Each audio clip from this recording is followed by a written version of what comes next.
Brand new crime drama Department Q is landing tonight, Thursday the 29th of May, on Netflix, with Downton Abbey's Matthew Goode starring in this adaptation of a Nordic hit. Based on the book series by Jussi Adler-Olsen, which has been adapted into numerous Danish films, the new series follows a detective as he's tasked with opening a cold case unit after leading an investigation that went horribly wrong. With the likes of Line of Duty's Kelly MacDonald, The Game's Chloe Perry and Harry Potter's Shirley Henderson taking on roles in this new Netflix offering, the 9-part thriller will give crime fans something to dig their teeth into this evening. Pick of the day: Dept. Q. Netflix. Downton Abbey actor Matthew Goode stars as a bristly detective in this new crime drama, adapted from a successful series of Danish novels. The action has been translated from Copenhagen to Edinburgh, where we meet DCI Carl Mork, Goode, a gifted crime solver, whose arrogance has got the better of him. Mork and his partner made the mistake of visiting a murder scene that wasn't ever assigned to them. After belittling the uniformed officers holding the fort there, they examined the body, without realizing that the killer was lurking in the shadows. As a result, a young copper died on the job, and Mork's partner was left paralyzed. Mork managed to make a physical recovery, but is haunted by every detail of that day and determined to seek justice. When he returns to the station, his whispering colleagues don't want to talk to him, and getting back to work isn't as easy as he'd hoped. His boss is under pressure to improve the public image of the force, and is strong-armed into opening a cold case unit, called Department Q. It's a PR exercise rather than a legitimate new arm of the force, and much like Slough House in Apple TV's hit Slow Horses, this is somewhere to shove employees who have fallen out of favor.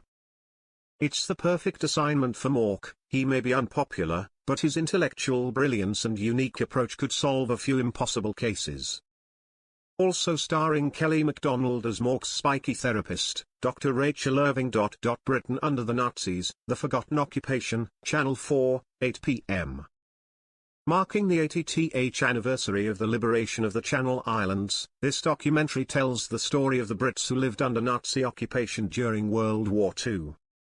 With actors bringing to life memoirs, diary entries and letters, we hear the voices of Jersey, Guernsey and Alderney residents who were stunned when German soldiers moved onto their islands in 1940. A feather in Hitler's cap, and a source of embarrassment for Churchill, these British territories were left undefended, and nobody quite knew what would happen next. Some anticipated the horrors to come and fled, but for those left behind they needed to decide whether to collaborate with their new neighbors or stage their own acts of resistance. With the local press under censorship, and a thick atmosphere of fear and suspicion, individual acts of courage shone through the darkness. Featuring analysis from historians, this program is a chance to celebrate forgotten heroes. It's the final, and either Teacher John or visual merchandiser Rita is set to win a fabulous prize, the opportunity to design their own homeware range with John Lewis. The deciding challenge takes them to Portmeirion, the location of classic TV series The Prisoner, and a quirky Welsh village famed for its enigmatic architecture and design. Drawing influence from the colourful local buildings and artwork, John and Rita must each renovate a 2-bedroom holiday cottage.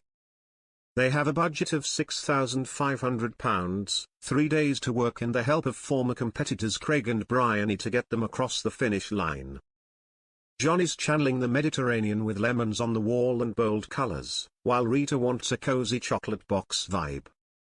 Guest judge, designer Sophie Robinson is famed for her vibrant maximalist designs, so she'll be looking for a cottage that screams more is more. But who will she name the winner? It's been a shocking week in Walford, but there's much more drama in store. The consequences of the car crash are still playing out and the survivors are coming to terms with what has just happened to them. Meanwhile, back in Albert Square, shockwaves continue to ripple in the wake of Vicky's bombshell at No. 1. The impact of her outburst floors Barney, who already has a lot to get his head around after the kiss with Avani.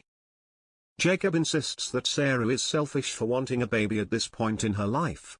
He's shocked to learn that nobody else knows the reality of her situation. John's mental torture continues, as he panics that the wedding won't go ahead. Moira worries about the truth coming out, and fears that Lewis has too much power over her future freedom. The tension between Dawn and Billy is taking its toll. Joe has a plan to make life easier,